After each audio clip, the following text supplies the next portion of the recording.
Assalamualaikum warahmatullahi wabarakatuh. Halo Gus Baha Lover, Muhibbin Gus Baha, apa kabarnya? Semoga semuanya sehat walafiat dalam lindungan Allah Subhanahu wa taala dan mendapatkan keberkahan dari ilmu Gus Baha. Gus Baha Lover ini mau curhat saja bahwa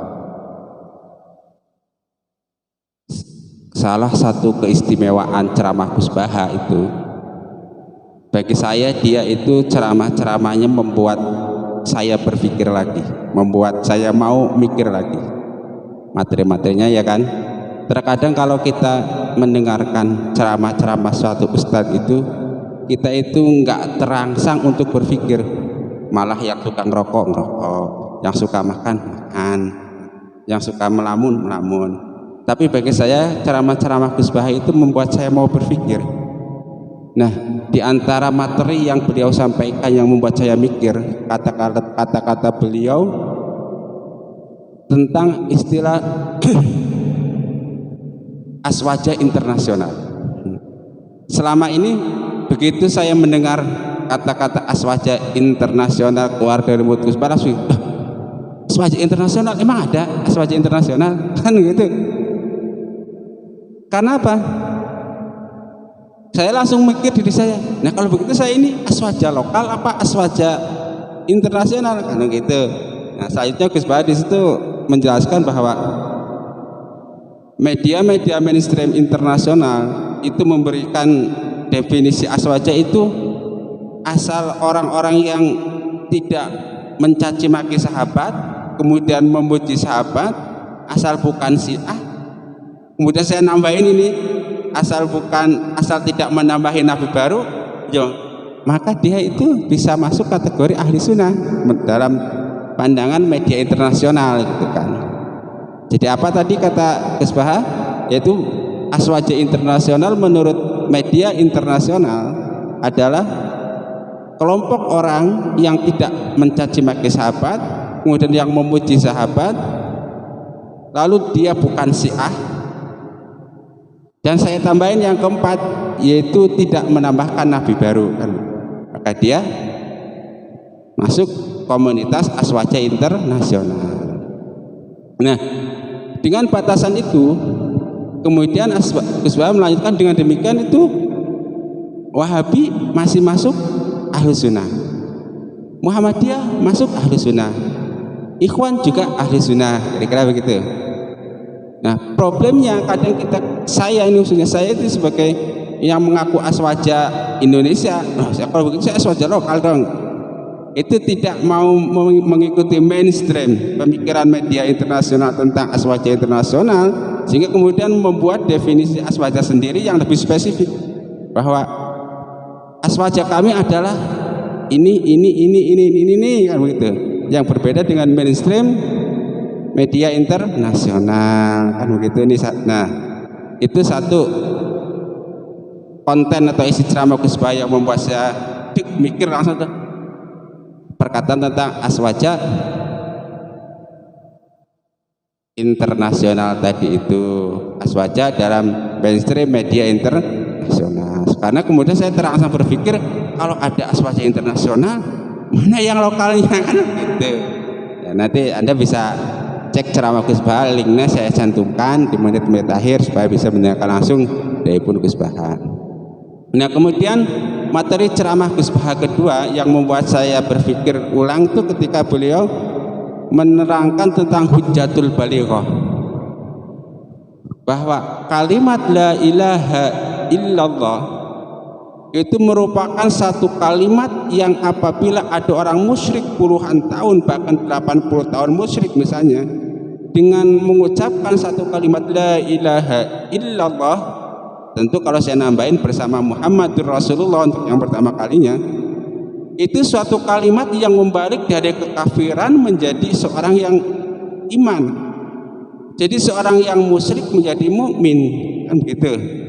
Nah, dengan hujjatul balighah itu pun saya mikir, apa emang iya ya? Oh iya.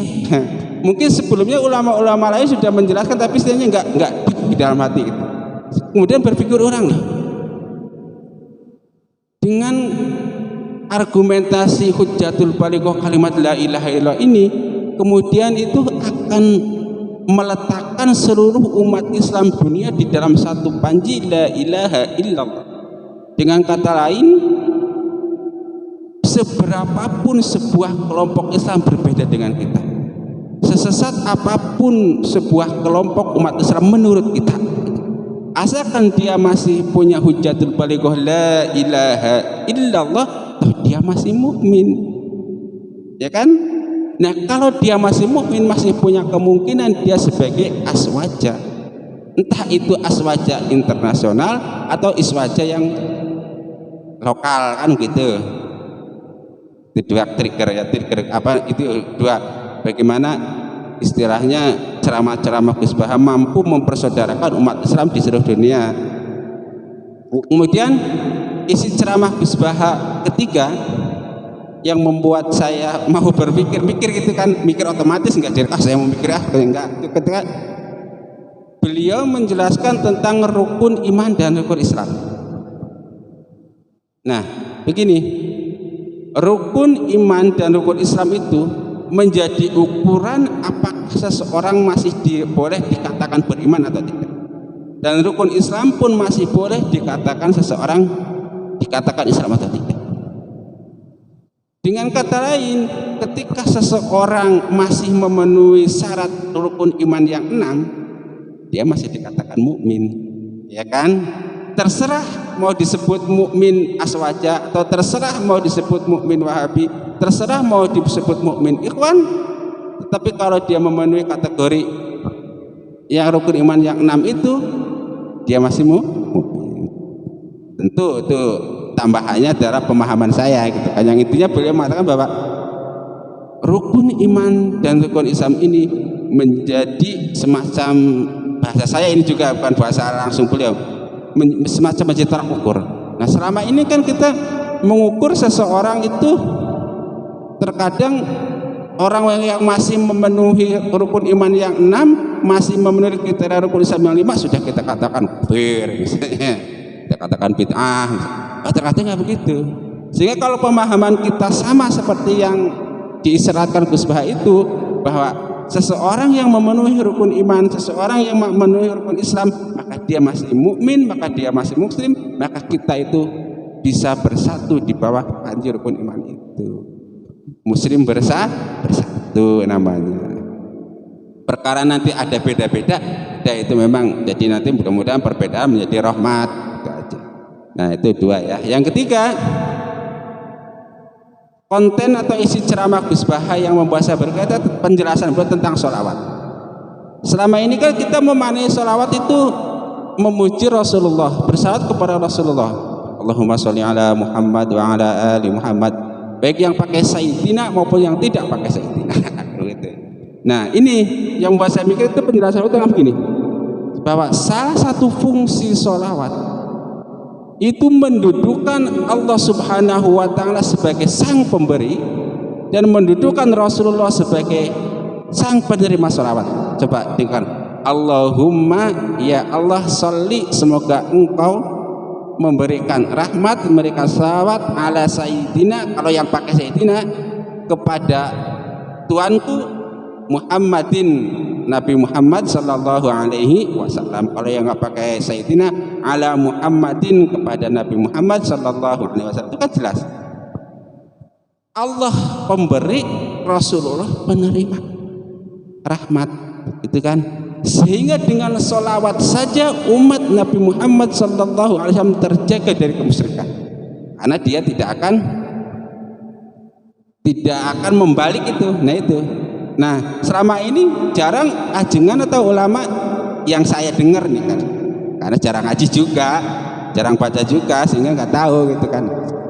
Saya nggak tahu kalau ada ulama yang menjelaskan seperti itu. Paling tidak meskipun mungkin pernah, tapi yang masuk hati, masuk pikiran ketika itu adalah penjelasan Gus Baha, bahwa salah satu fungsi sholawat yang paling utama ada menjaga tauhid umat Islam. Dengan sholawat itu mau sholawat apalah, mau sholawat yang resmi diajarkan langsung oleh Rasulullah secara tekstual, maupun sholawat dalam tanda petik yang tidak resmi, itu yang dikarang-karang sendiri, silakan. Selama dia Allahumma sholli ala Muhammadin, nah selawat itu menjaga kita dari kemusyrikan.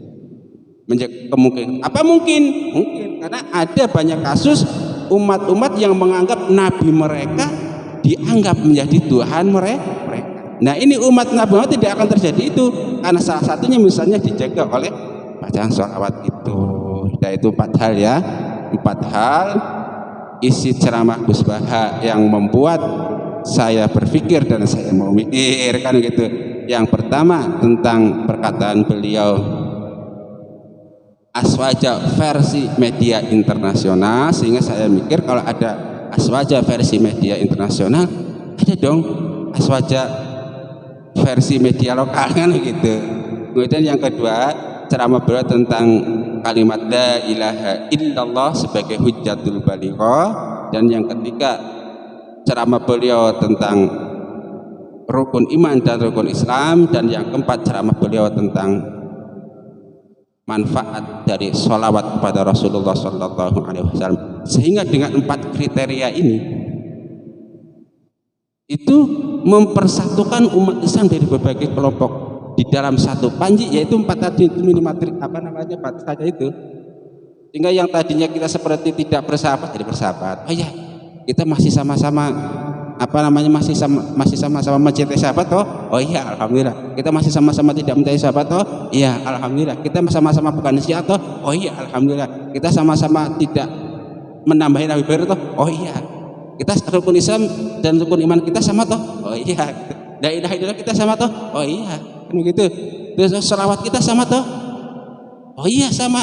Cuman bedanya kamu pakai Sayyidina, saya tidak, itu nggak apa-apa lah kan begitu. Udah ya, mudah-mudahan bermanfaat.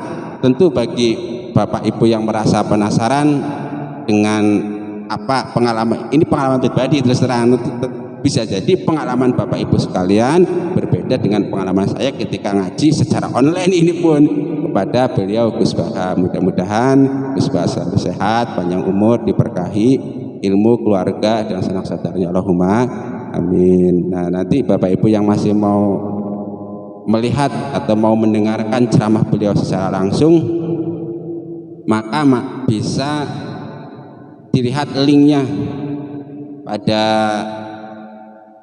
apa kolom keterangan di bawah ini ya. Sudah saya kopikan, insya Allah supaya didengar langsung. Coba nanti saya dengarkan sedikit ya, coba maaf saya kopikan, dengarkan sepintas supaya nanti Anda mantep. Jangan-jangan kata-kata saya ini kata-kata sendiri bohongan gitu. Saya sendiri takut, nggak mau berbohong atas nama Gus Baha kan begitu. Cuman pengen mengungkapkan pengalaman saya saja. Mudah-mudahan bermanfaat. Bisa cek ya. Terloading Pak.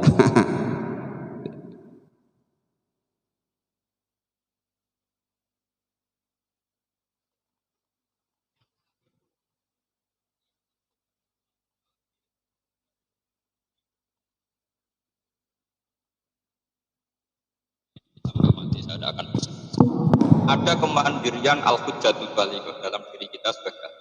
Jadi misalnya kalimat la ilaha illallah adalah kalimat yang orang kafir 80 tahun saja kalau melafadzkan itu menjadi soro mukminah. Nah ini kita tahlil yang sudah muslim hanya karena kalimat thayyibah justru menjadi kafir. Ini kan pada panik. Yang kafir puluhan tahun iyan tahu yughfar lagu maqad salaf bihadil kalimat. Ini kita karena tahlilan sampai nyekel patok menjadi kafir juga karena la ilaha illallah. Ini aneh. Jadi kalimatun siyakunu bial kafiru musliman jadi kalimatun yakunul mu'minu biha kafirun. Ini kan kaidah yang aneh. Nah saya ingin kalau ahli sunnah yang seperti ini sudah mandiri, sudah sehat, ya bagus lah. Terus yang terakhir, kenapa ditambahi anak? Ya seperti yang dikatakan moderator tadi. Di terminologi internasional itu kalau ahli sunnah pokoknya yang tidak sabit sahabat ahli sunnah. Sehingga Wahabi, Muhammadiyah, Ikhwan semuanya ahli sunnah wal jamaah. Karena kalau di media internasional asal tidak Syiah itu ahli sunnah. Hanya itu saja perbandingannya. Kalau ikram sahabat ya ahli sunnah, kalau sabit sahabat ya Syiah. Problemnya adalah kita tidak ikut kelompok besar ahli sunnah yang mainstream di internasional karena mereka anti wasilah, anti dah. Sehingga terus Indonesia bilang ditambahi ahli sunnah wal jamaah An-Nahdiyah. Yang kira-kira mungkin Gus Yobur dan kawan-kawan Nabi Nusantara. Nah, nanti ini bagiannya Gus Yobur, saya kira demikian. Assalamualaikum. Terus mengenai pemahaman tentang rukun Islam dan rukun iman yang menyatukan kita sebagai umat Islam. Kita coba dengarkan ceramah Gus Bapak. Iman itu ya mau syahadatu alla ilaha illallah wa anna muhammadar rasulullah sing darani. Lah sing darani Islam lha iku ana butuh salat. Lah saiki wong lu bodho masalah. Mangsane iman mbek Islam ku dadi sitok. Padahal sing darani ya iman itu pokoke nyekyakini nek ana Allah. Lah sing darani Islam. Lho salat itu rukun Islam ta rukun iman? Rukun Islam. Tapi ngantri ya udah lali padahal ngaji mulai cilik. Kalau aku boleh dibantah kiai seputi legus mau kadung Islam kok ora salat. Iman itu rukun iman. Nak salat itu rukun. Jangan nerangno. Paham ya atas iman itu disebut ping pindho to nggih. Rukun iman pertama no. Antuk minabillah. Rukun Islam pertama. Syahadat itu berarti kan iman nak Allah kan dua kali kan. Iman yo rukune iman yo nomor 1 Allah, rukune Islam. Tapi mungkin nak nomor loro salat iku rukune Islam tok apa rukune iman? Rukune Islam. Nak rukune iman ana salat. Mboten. Berarti wong ora salat iku isih iman ta wis ora iman? Isih iman. Nah, sing aran hikam kuwatire. Kalau Anda benci sama orang-orang Islam sing nakal, orang Islam yang nakal ini punya kontribusi mentabuhkan kemusyrikan. Itu misalnya dulu kasus di Iran, dulu orang itu nyembah api, Wasani itu nyembah api. Gara-gara mereka dua iman itu udah mencoba mateni api. Ya orang mengantuk orang pati sholat tapi wis iman. Api kok pangeran dipateni ya kena. Sesuai sak Iran itu Islam kabeh, iman kan. Di Irak juga gitu, dulu percaya Harut Marut, Babylon kota tenung. Gara-gara wong do iman hilang. Begitu juga teng Jawa, baru kayak roto-roto wong Islam senajan ora salat, iman senajan ora salat, ya tetep ibadah-ibadah non muslim kan sithik. Itu baru kayak wong saleh apa baru kayak asal Islam? Baru kayak asal Islam. Kan tiga. Nah, mengenai konten ceramah Gus Baha yang tentang sholawat, kebetulan saya belum mengcopy linknya ya, nanti bisa pada kesempatan yang lain mudah-mudahan dapat saya sampaikan. Dan jangan lupa kepada para Gus Baha lover dan muhibbin Gus Baha, like, share, komen video-video ini, kemudian subscribe ke channel kami.